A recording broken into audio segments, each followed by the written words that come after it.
Hey interwebs, Jackie here. And before we get into some Rainbow Cup battles, I'd like to give you all a little bit of a team preview. We have our lineup for the Jungle Cup all right here. And starting up is Sword Dino. Not the first time I believe I've entered it into a Great League tournament. But it's your typical moveset of Rage Relief, Frenzy Plant, and Sledge Bomb. As before, I think I just stuck with Rage Relief because the last time I used it, it had a moment where it stood out.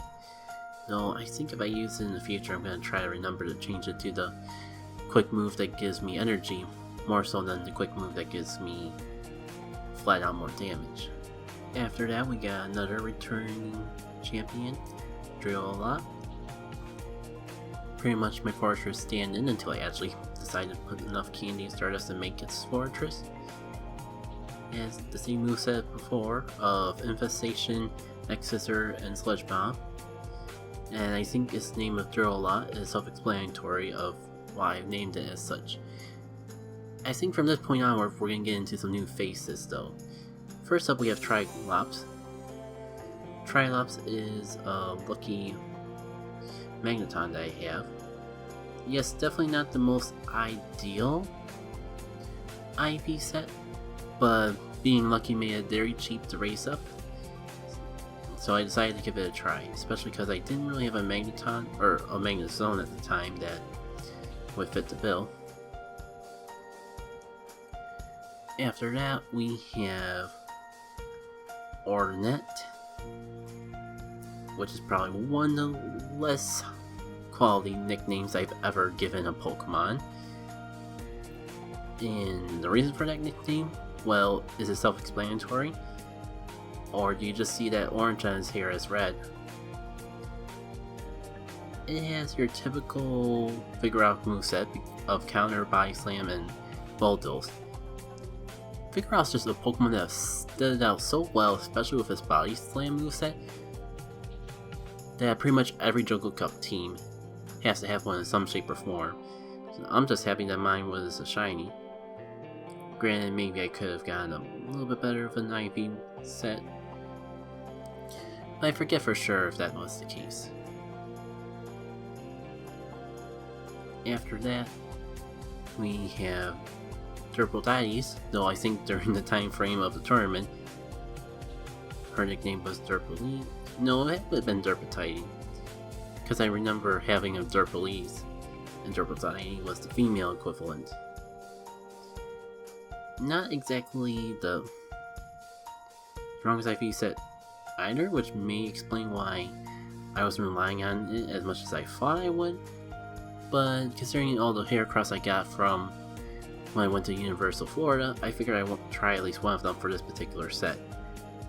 This got your typical fighting and grip bug type move coverage, because I just felt that both those were types that I was lacking for this particular cup. And last and least is for She, this moveset of Wing Attack, Nightshade, and Sky Attack. When I show you the IV set, you'll see exactly what I mean. Yeah, it's terrible.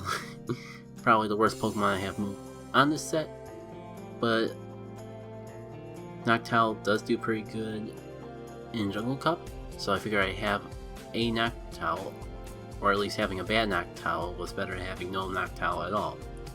With all that out of the way, let's get into some battles. Now, against my better judgment, I am going to go into these battles without watching them over, despite the fact that it's been so long since they've taken place. These are not Mirror Match or Mirror Cup Jungle Cups. These were from the original set. As a result, I do have some fun trivia about this tournament. It was taken the day of the change in movesets, where charge moves changed from just being a tap fest to the sliding minigame. So I know in our tournament in particular, there were a lot of complaints about the sudden change, screwing up their optimization for the battles. And I was pretty sure the internet would be in uproar over the change because of just how salty this tournament actually ended up. Thankfully, to my surprise, it seemed like most people were happy and open to the change. And I guess there was also some situation where people were just still getting used to it all. And I know this is probably like not an optimal matchup. A couple times I went for a Magnet Bomb, even though it probably was resisted by a Steel type. You can pretty much assume anytime I go for a not very effective move, I'm trying to bait out a shield or two. Case in point. And this doesn't really feel like an optimal situation for me in general. But you know the drill, just... if I switch, then he has the power to switch to whatever to counter me, and it's all doo-doo. Case in point, you know, I'm gonna just switch to my Venusaur, because I feel like conserving my Magneton for later on in the match would be worth the risk that I'm posing onto myself. For some reason though, my opponent didn't really feel the need to switch. Now that I actually see the Noctowl, I'm actually really surprised my opponent didn't do a hard switch over to Noctowl to counter my Venusaur. Not sure what's going through his head, and I can at least tell you what's going through my head though with not going for the Sludge Bomb. I was going to say to bait out Shield, but then I realized I'm a Grass type trying to fight a losing battle against the Flying type. I'm obviously going for the Sludge Bomb for damage more than just to bait a Shield. Still, if I can bait out at least one Shield before going down, that would be nice. Unfortunately, my Venusaur is so weak, it's not worth wasting a Shield over. And I guess this Noctowl in and of itself is a good reason for me to conserve the Magneton. Cause if my Heracross had to go up against that thing, I don't know, even with how low health it is. Bug and Fighting is both weak to Flying. So that Noctowl will probably cut through my Heracross like a Swiss Army knife, aka like a Venusaur cutting through a Quagsire. With round 2 in play, I think we're finally going to get to see the power potential of Vigoroth, and dang, it's like looking into a mirror right now. Which means there's a good chance that my Vigoroth won't come out victorious, because in these Ditto matches are when the IV spread really matters. But if I can bait out a shield or two, that'd be good. Of course though, if I lose a shield every time he loses a shield, then it's pretty null and void. But the thing with Body Slam, it charges up pretty fast, and it's pretty good for what would be in the raid setting a 3 charge move. You may notice like there's not technically energy bars in PvP battles the same way as in a raid battle, but the amount of energy and how quickly it charges up to a charge move pretty much remains the same between a battle in PvP and a battle in a raid, even though it doesn't visually show that way, neither on the status screen or in the battle itself. And wow, I resisted that frenzy plan and yet took so much damage. I thought I was being smart by just saving a shield and not using it, so because I would resist it and not take much damage anyways. I severely underestimated the power of Frenzy Plant though. There's a reason why it's pretty well praised in the community, Pokemon Go community in general. I was going to say the PvP community, but that extends to raids as well. Frenzy Plant, Blast Burn, and Hydro Cannon are the definitive best charge move for each of those types in the game. Wow, I screwed that up. And as far as I'm concerned, that could have cost me the match. Thankfully, my last Pokemon has the advantage over his last Pokemon. And this may be a situation where Razor Leaf isn't a bad thing, because like, it's going to go down just as quick to my fast moves as if I were to get off a Frenzy Plant. No major ties were hanging in that particular battle. But with my 2 wins, I managed to win my first match of Jungle Cup, and we're moving on to the next one. Although I do just remember, I'm unfortunately not going to be able to show all of our matches for this particular match, or should I say battles for this match. I think I forgot to actually hit the record button until the final round. And on top of that, we're going to have to restart this particular round. due to some lag issues that happened within the match. I feel really bad about missing out on this one because we had some really solid matches in the past couple ones. It's gonna make this last final match look like a complete joke. But trust me, the battles against this guy were pretty good. So out of respect, we started out with the same Pokemon, me with my Magneton and him with the Noctowl. Obviously, though, he's not gonna stay, so he goes into his Vigoroth, which is gonna make an incredible quick work out of my Magneton unless I switch. Like, I was switching as fast as I can, but unfortunately that wasn't good enough. My Magneton probably took some significant damage just in the process of switching. And I'm pretty sure that's going to devastate me going forward, just as much as not doing that shield. At least I learned my lesson from the second time and actually shield this one. I really underestimate the power of Body Slam, or more so the frailness of my defensive Pokemon, aka them not being defensive. So I do got a charge move ready to go, and unfortunately the lag is still real. But if I can go right into the charge move, then nope. But like I said, Heracross dies to Noctowl like a Swiss Army knife to butter. So that was to be expected, but it was very disappointing with the charge move all ready to go. I felt like my Heracross was kind of wasted, not being able to at least get some damage off before going down. Did I mention that the whole charge move thing just came out the day we're doing this tournament? I was just looking at my footage for doing the electric charge move, and it makes me cringe. A key way, if you haven't figured out, to handle electric charge moves is basically just go make a left to right pattern. Once you get into the rhythm of it, it's actually really easy to get excellence on that one every single time. There's a good guide, I believe on GoHub, that actually goes over it. I don't know if I'll get around to actually linking it in the video at all, but I'm pretty sure if you Google around for ideal ways to handle charge moves, learn how to do the quote-unquote mini-games, there is a lot to gain out of it. And he goes right into the Lantern. I wonder if this is some sort of trap, because I feel like he would know that Vigoroths often carry Bulldoze. Unfortunately, because I'm still getting the hang of how to do charge moves at the time, that might leave me in a bit of a devastating situation. And honestly, he probably just switched into his Lantern for padding, wear me down a little bit more, so his final Pokemon is assured to finish me off. But it doesn't even matter, because I go down like that. Go down and out like the trash. But again, good game. Really wish I had the opportunity to do a bit more with the battles we had, or should I say record them. But hopefully we can just have some more good battles going forward. So hey, for once in my entire time of doing these, I'm actually showing a team preview of both sides. It all just came down to how the way I was recording it.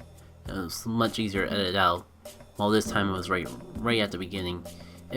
I'll probably eventually get a system going for that to work out. But my opponent just pretty much let me build up my Sky Attack. I guess, like, if I was in their shoe, I would be a little hesitant to know if Fortress was a good or bad counter, because the Steel, the Bug typing, they kind of cancel each other out, so you're just doing neutral damage. And unless you have like a Magneton or some electric type, there isn't really a good, strong counter against a finding a good counter against a Vigoroth, as you see with it pretty much annihilating my Heracross. It's kind of hard too, but my point was, Noctowl is not the easiest thing to counter in this cup if you don't have an electric type. You know, that moment's probably going to be the highest praises I sing for Noctowl in this entire tournament, because the thing with these PvP tournaments, as I play more and more and kind of get up there in ranks, I actually get played against the hardcore battlers that actually pay attention to their IV setups. So situations like Noctowl, where I just don't raise a good IV Pokemon, may pop up more often when I'm going up against other players that actually pay attention to those things. That's why it's a little bit debatable just how valuable IVs are. I guess you can see, like, I wasn't really sure what to bring to counter the Forgress either, because looking back, I probably should have stayed with the Noctowl, but for some reason I decided to go into my Vigoroth, and my opponent for some reason thought it was worth changing. I mean, if you have a Heracross, you pretty much are bringing it for the Vigoroth. I remember in sources I've read, like, Heracross not being the best counter, but when you've been playing the main series games for so long, kind of get in the mindset of, it's a fighting type, it's going up against a normal type, it'll obviously win. And I guess we were both thinking a similar thing with that. Unfortunately for it, I had a Nightshade ready to go. I'm not sure if I was baiting out a shield, or was in a situation where I wasn't sure which would do more damage. But I was able to pull a win through that battle, giving me the lead. One more win, and I'll take the match. Which is a pretty solid record for me. Pretty much with the fluctuation between hardcore and casual players, or should I just say the fluctuation in skills and team preparation I tend to run into in these tournaments. A 50-50 win ratio is pretty constant for me, because I'm not going to get my hopes up of ever actually winning a tournament, because there's some people who play this game in these tournaments that actually know what they're doing and actually probably even do more research than I do. I wouldn't be surprised if a couple of them actually run simulations and all that to try to really figure out and pan out their team to be the most balanced it can possibly be.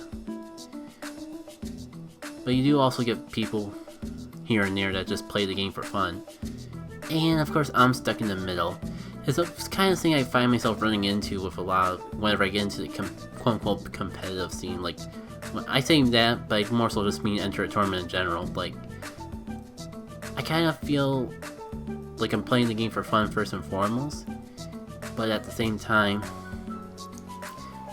I actually do try to practice as much as I can before going to the tournament, or like with the case of Pokemon Go PvP, do a little bit of homework before going into matches.